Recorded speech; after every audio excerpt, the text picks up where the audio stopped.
우리에게 준 하나님의 말씀은 출애굽기 20장 3절에서 오늘 7절까지 말씀 읽겠습니다. 20장 3절에서 7절입니다. 제가 3절 말씀부터 읽겠습니다.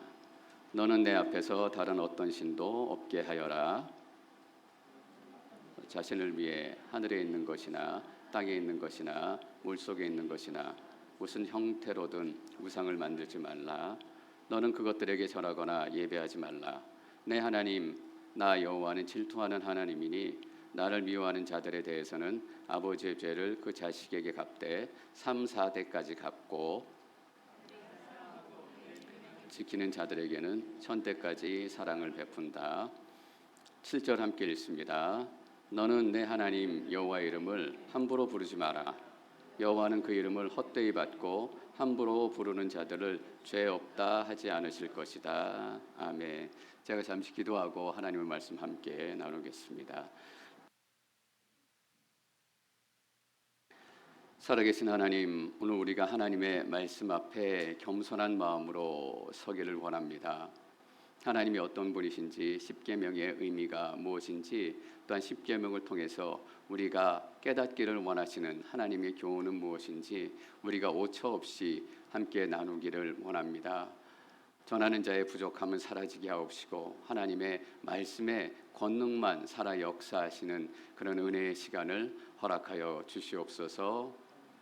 감사드리며 예수님의 이름으로 기도드립니다. 아멘. 여러분 혹시 데칼로그라는 말을 들어보셨을지 모르겠습니다. 십계명을 얘기할 때 어떤 곳에서는 데칼로그라는 말을 씁니다. 데카라는 말은 10이라는 뜻입니다. 로고라는 말은 여러분 잘 아시죠? 로고스, 말씀이라는 것입니다. 그러니까 데칼로그, 10가지 말씀이라는 뜻입니다. 사실 우리가 십계명이라고 부르긴 있지만 모세는 단 한 번도 이 십계명을 십계명 10 커맨먼트라고 부른 적이 없습니다.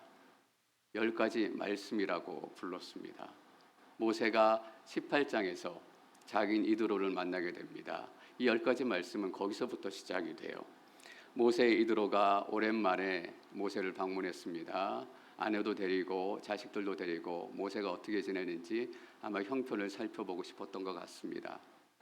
와서 모세와 은혜를 나누고 어떻게 지냈는지 얘기를 나누고 모세가 지내는 생활을 보니까 곧 쓰러질 것 같은 거예요. 아침에 눈을 뜨자마자 바중한 업무로 시작해서 잠들기 전까지 제대로 한 번도 쉬지를 못하니까 사위가 과로사하게 됐고 내 딸이 과부가 될까 봐 걱정이 된 거예요. 그래서 이드로가 모세에게 리더십들을 세워서 좀 나눠주면 좋겠다라고 얘기를 합니다. 여러분 그 에피소드는 리더십을 잘 세워야 된다, 그것을 말하기 위해서 기록된 에피소드가 아닙니다.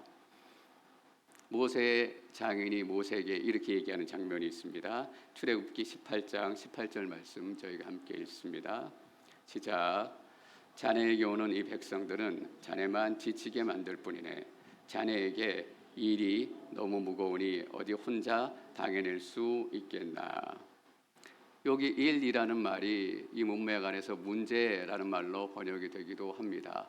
일이라는 단어로 번역이 되기도 하고 문제라는 단어로 번역이 되기도 합니다. 히브리어로는 다바르라는 뜻입니다. 이 에피소드에 보면 공교롭게 10개의 일, 10개의 문제가 등장을 합니다. 10개의 다바르가 등장을 해요. 이 10개의 다바르는 모세를 어떻게 하는 다바르였나? 모세의 짐을 재우고 모세를 지치게 하고 모세를 과로사시키는 그런 어려운 인생의 문제, 어려운 인생의 일들이었어요. 저희가 18장을 나눌 때 함께 나눴던 기억이 있습니다. 근데 이 다바르라는 말은 일, 문제, 사건이라는 뜻도 있지만 동시에 말씀이라는 뜻도 있습니다. 이 에피소드에 모세를 죽이려 하는 10개의 인생의 문제들, 10개의 인생의 난제들, 10개의 어려움들을 통해서 리더십을 잘 세워서 리더십들을 통해 일을 나눠라, 그러면 편해질 것이다, 그 얘기하려고 하시는 것이 아니라, 사랑하는 성도 여러분, 성경은 항상 앞을 바라보게 해요. 성경은 항상 소망의 시간들을 바라보게 해요. 10개의 다바르를 통해서 하나님께 주신 새로운 10개의 다바르, 10개의 말씀을 기대하게 하는 거예요. 모세는 이 에피소드를 통해서 하나님의 십계명을 바라보도록 한 것이에요. 리더십에 관한 얘기가 아닙니다. 하나님의 십계명에 관한 얘기예요. 그래서 데칼로그, 모세는 10가지 말씀이라고 부른 거예요. 여러분, 우리 인생에 많은 다바로 일들과 어려움과 사건과 문제들이 있습니다. 십계명 무엇인가? 우리 인생을 묻고 있는 인생의 짐에서 우리가 진정으로 자유로울 수 있는 하나님의 해결책, 10개의 말씀, 10가지 말씀, 하나님의 지도와 같은 것입니다. 지난주에 이런 얘기를 한참 나눴습니다. 서론이 왜 중요한가? 십계명의 의미, 왜 십계명을 주셨는지 알지 못하면 우리가 십계명을 오해하기 십상이에요. 나에게 부담을 지우고 짐을 지우고 하나님께서 나를 묶어 놓으려는 그런 율법과 그런 규칙들만 생각하는 거예요. 여러분, 하나님께서는 이 십계명을 통해서 우리 인생을 묶고 있는 10개의 다바르들이 깨어지길 원하는 거예요. 십계명은 무엇인가? 종되었던 이스라엘 백성들이 이제 해방이 되어서 진정한 자유인으로 더 이상 일에 묶이지 않고 두려움에 묶이지 않고 걱정에 묶이지 않고 자유롭게 살아갈 수 있는 하나님의 자유의 선포인 것입니다. 그것이 오늘 3절 말씀에서 또 이어집니다. 20장 3절 말씀 읽겠습니다. 20장 3절 시작. 그래서 다른 어떤 신도 없게 하여라. 일계명이 또한 중요합니다. 왜 일계명이 중요한가? 일계명은 나머지 9가지 계명에 대한 에너지가 돼요. 나머지 9가지 계명을 지킬 수 있는 에너지가 1계명에서 시작이 됩니다. 너는 내 앞에, 내 얼굴 앞에라는 것입니다. 내 얼굴 앞에 어떤 것도 방해되는 것을 두지 말라라고 얘기하세요. 저와 제 아내와 군대에 있을 때부터, 대학 다닐 때부터 데이트했습니다. 오래 데이트하고 또 오래 결혼하고 살고 있습니다. 제 군대에 있을 때 전화도 마음대로 하지 못하고 또 데이트도 마음대로 하지 못하니까 우리 둘 사이에 가장 큰 소망이 있다면 얼굴 한번 보는 거였습니다. 하나님이 우리 얼굴 보고 싶은 거예요. 하나님과 우리 얼굴 사이에 무엇인가 놓여졌다면, 여러분, 우리 이런 얘기하죠. 월드컵 볼 때 비켜봐, 좀 제대로 보게. 하나님 그 말씀 하시는 거예요. 하나님과 우리 얼굴 앞에 어떤 다른 것이 있다면 하나님이 우리가 어떻게 사는지 알기를 원하시고 어떤 삶을 살아가는지 보기를 원하시고 얼굴 표정은 흑빛인지 잿빛인지 보고 알기를 원하시는데 앞에 뭐가 가려 있으면 볼 수 없는 거예요. 아버지가 아들을 바라보듯이, 부모가 자는 아이의 얼굴을 지그시 바라보듯이 아무것도 가려지지 않고 그 얼굴을 보고 싶은 거예요. 사랑해 주고 싶고 안아주고 싶고 위해 주고 싶고 격려해 주고 싶고. 여러분, 오해하지 마십시오. 그래서 이 십계명을 주신 하나님의 진짜 마음을 우리가 알아야 되는 거예요. 너 나 위에 다른 사람한테 절하고 예배드리면 내가 벌 주고 네 인생 망하게 할 거야? 그거 겁주려고 한 거 아니에요. 여러분, 이스라엘 백성들은 노예로 살면서 매일 겁먹은 삶을 살아왔다고요.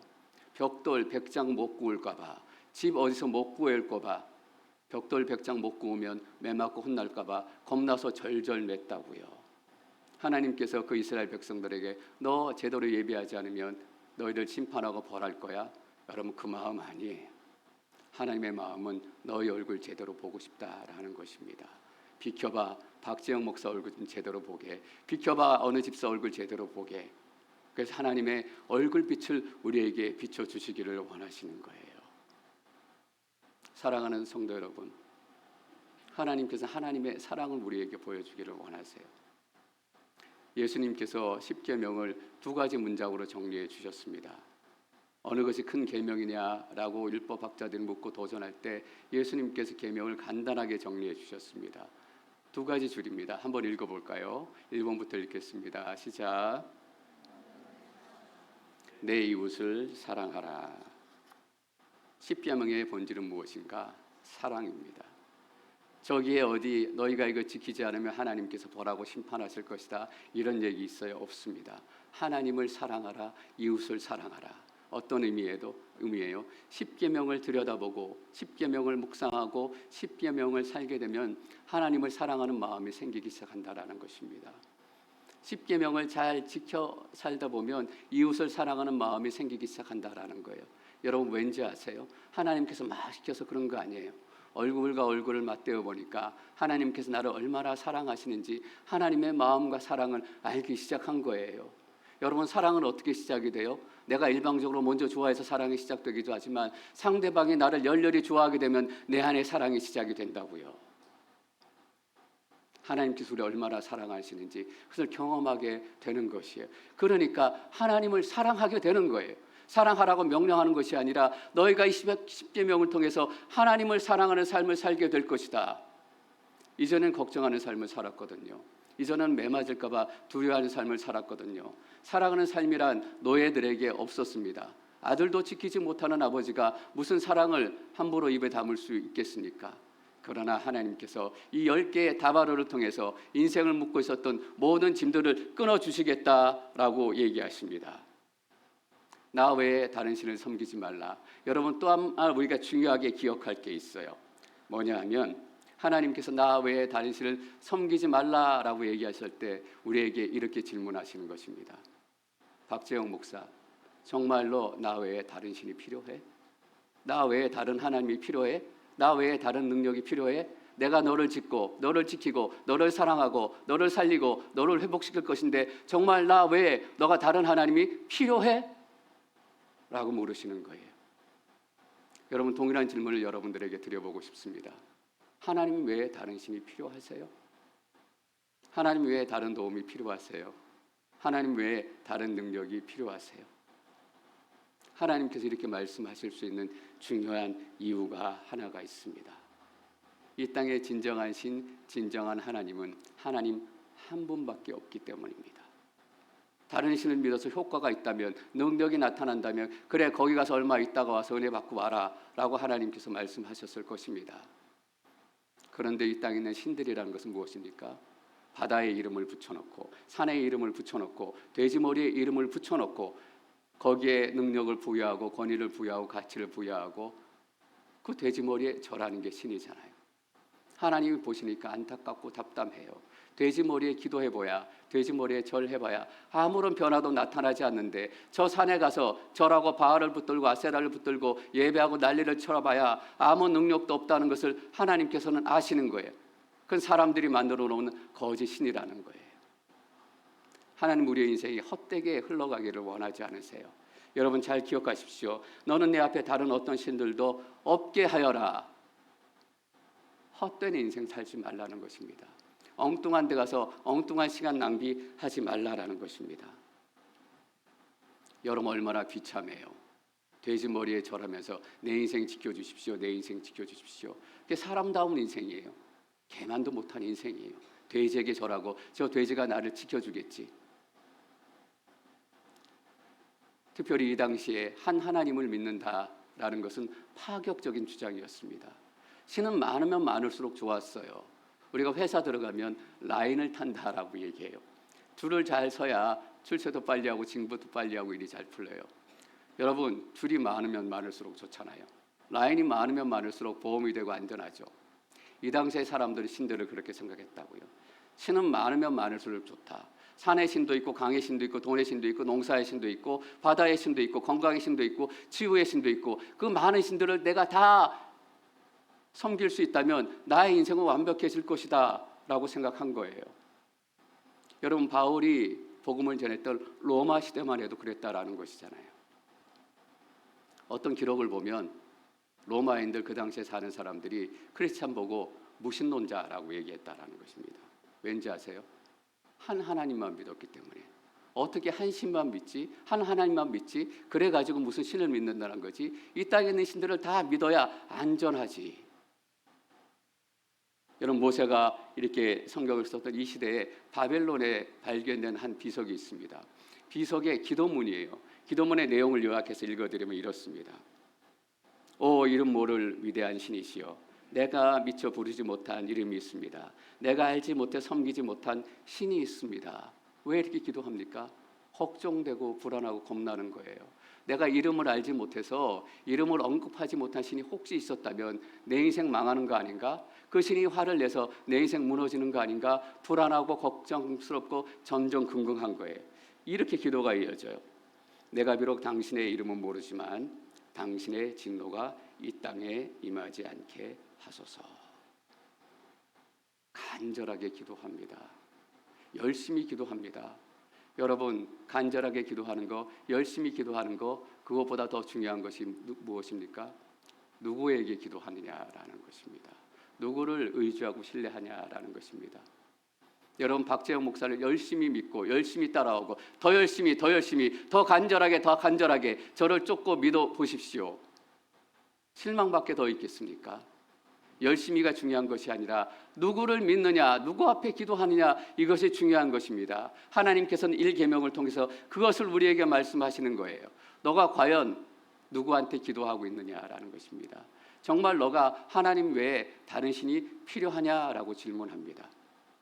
내가 너를 살려줄 텐데, 내가 너를 지켜줄 텐데, 너의 가정을 보호해주고 이 교회를 새롭게 해주고 이 나라를 새롭게 해줄 텐데 정말 너가 다른 신이 필요해? 라고 묻는 거예요. 여러분, 다시 한번 여러분들에게 묻습니다. 다른 신이 필요하세요?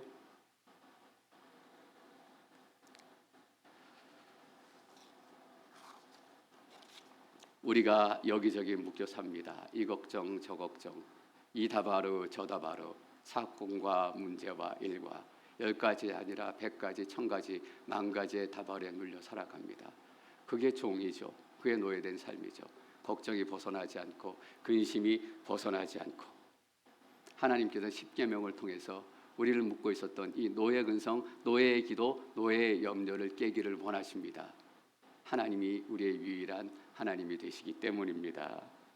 4절, 5절, 6절 말씀 계속 읽습니다. 4절 시작. 너는 너 자신을 위해 하늘에 있는 것이나 땅에 있는 것이나 물속에 있는 것이나 무슨 형태로든 우상을 만들지 말라. 너는 그것을 에게 절하거나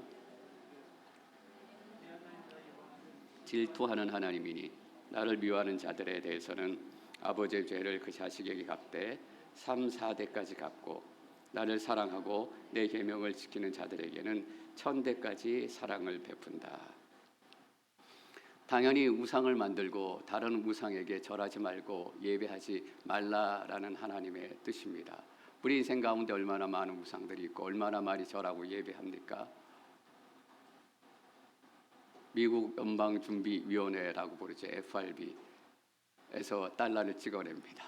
인쇄기로 인쇄를 하고 달러를 찍고 자르고 아무것도 아니죠. 조기짝인데 우리는 그것의 능력과 권능과 권위를 부여하고 신으로 만들어버립니다.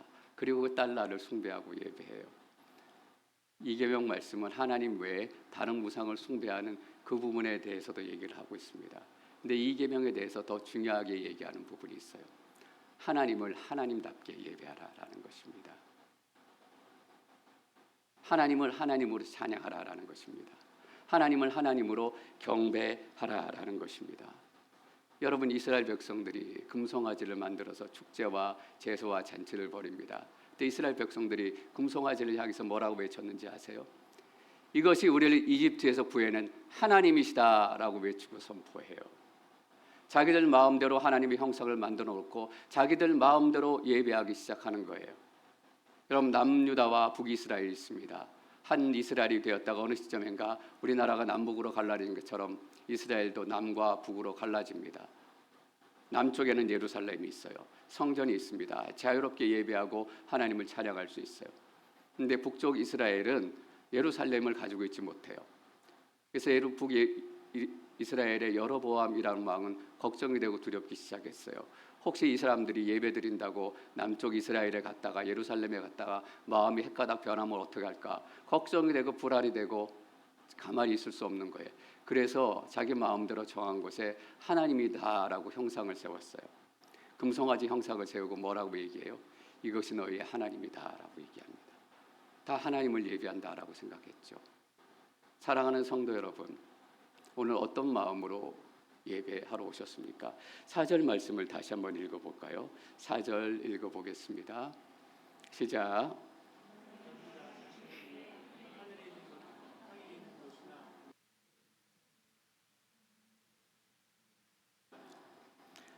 사절은 어떻게 시작합니까? 너는 너 자신을 위해. 우상을 왜 만들어요? 돌로 만들 나무도 만들든 왜 우상을 만드는가? 나를 위해 만드는 거예요. 나를 위해 섬기고 나를 위해 예배하는 거예요. 여러분, 만약 이 예배가 나를 위해 드리는 예배라면 이것은 우상을 예배하는 예배인 것이에요. 이 예배가 나의 기본을 예배하는 예배라면 우상께 드려지는 예배인 거예요. 하나님께서는 하나님의 방식대로 하나님께 이 예배가 올려드리기를 원하는 거예요. 여러분, 예배에 대해서 여러분들이 다시 한번 기억하시면 좋겠습니다. 이백문 말씀은 단순히 우상을 세워서 거기에 엉뚱하게 절하지 말라 이런 의미가 아닙니다. 합당하게 하나님께서 받으실 예배를 드려야 한다라는 뜻입니다. 우리는 우리의 목적을 이루기 위해서 예배를 드립니다. 내가 쓸쓸하고 우울하니까 쓸쓸함과 우울함을 위로 받아볼까? 쓸쓸함과 우울감이 좀 위로가 됐으면 훌륭한 예배입니다. 여러분, 그것은 하나님께서 기뻐하시는 예배가 아니다라는 뜻입니다. 하나님이 목적이 되는 예배, 하나님이 방향이 되는 예배, 하나님이 주인이 되는 예배가 되어야 한다라는 것이에요. 내가 목적이 되는 예배는 어떻습니까? 절대 손해가 없는 예배입니다. 나의 시간을 손해보지 않고, 나의 생각을 손해보지 않고, 나의 감정과 헌신을 손해보지 않습니다. 11조에 대한 논쟁이 기억났습니다. 제가 여기서 여러분들에게 11조를 해야 되는데 말아야 된다, 이 얘기를 말씀드리려고 하는 거 아닙니다. 11조에 대한 논쟁이 왜 시작됐는가? 정말 이 11조가 잘 들여지고 모아져서 하나님의 마음에 합하게 잘 사용이 되고 있는가? 잘 관리되고 있는가? 잘 쓰여지고 있는가? 정말 그 하나님의 쓰임이 걱정이 돼서 11조에 대한 논쟁이 시작됐을까요? 아니에요. 왜 11조에 대한 논쟁이 시작됐을까? 손해보기 싫으니까, 아까우니까, 나누는 게 싫으니까. 여러분, 이것은 헌금도 아니고 예배도 아니고 찬양도 아닙니다. 하나님께서 중심이 된 예배는 손해가 있는 예배예요. 나의 삶을 드리기도 하고 헌신하기도 하고 나의 기분과 상관없이. 여러분, 목사는 매일 설교하러 올라올 때 최상의 컨디션으로 올라오는지 아십니까? 물론 그러기를 늘 기도합니다. 어떨 때는 좋은 컨디션이지만 어떨 때는 더 이상 얘기할 수 없을 정도로 낮은 마음과 무너진 육체의 컨디션을 가지고 올라올 때가 있어요.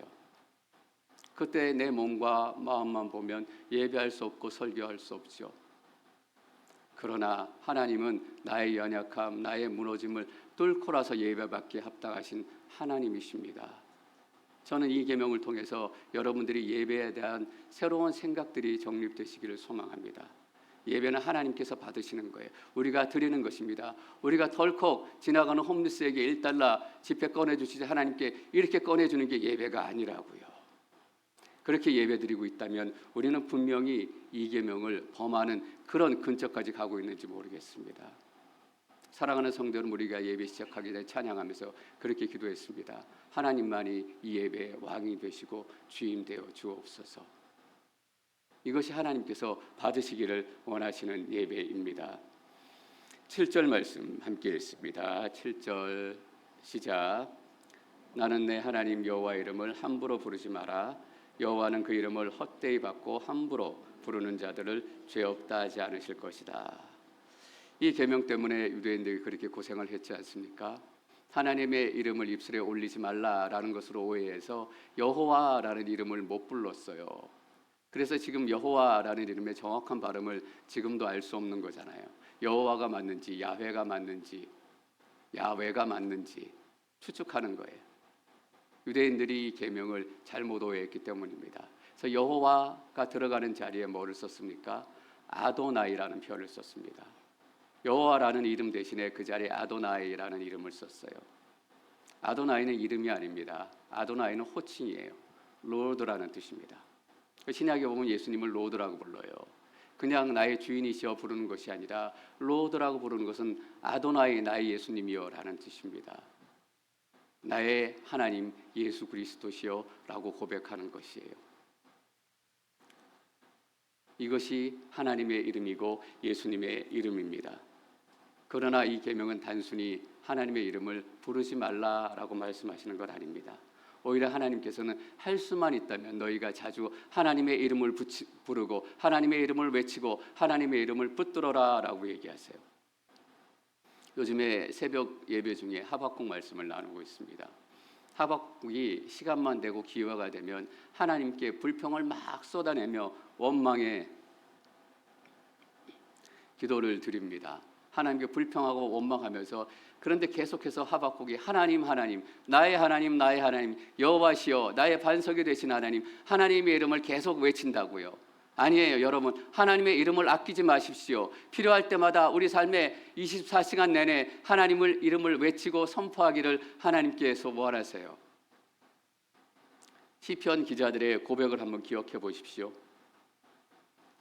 나의 반석이 되신 하나님, 나의 피할 바위가 되신 하나님, 전능자 하나님, 얼마나 자주 하나님의 이름을 외치고 부르고 있는지.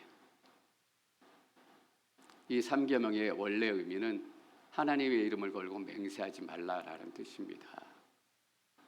왜 하나님의 이름을 걸고 맹세합니까?